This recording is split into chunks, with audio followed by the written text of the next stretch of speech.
నా మాట విని నన్ను పంపిణీ అని వాని యందు విశ్వాసముంచువాడు నిత్య జీవము గలవాడు.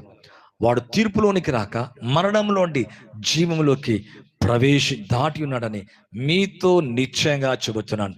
ఈరోజు నీ పరిస్థితులను దాటపోతున్నావు, నీ మరణాన్ని, నీ వ్యాధిని, నీ భయాన్ని. అందుకే బైబిల్ కనుక చూస్తే మరి యోనా అనే ఒక భక్తుడు ఉన్నాడు. యోనా మరి 3 దినములు చేప యొక్క కడుపులోకి వెళ్ళిపోయాడు. ఇక అతను అనుకున్నాడు, ఇక దీంట్లో నుంచి నేను బయటికి రాలేను. కానీ అందులో ఉండి కూడా విశ్వసించి దేవునికి ప్రార్థించినట్లుగా దేవుని యొక్క వాక్యములు చూస్తున్నాం. మరి 3 దినముల తర్వాత మరి చేపకు ఆజ్ఞాపించగా చేప అతన్ని కక్కివేసినట్లుగా చూస్తున్నాం. యోనా దాంట్లోకి వెళ్ళి బయటకు వచ్చాడట. ఈరోజు నా మాట విని నన్ను పంపిన వాని యందు విశ్వాసం ఉంచువాడు నిత్య జీవము గలవాడు.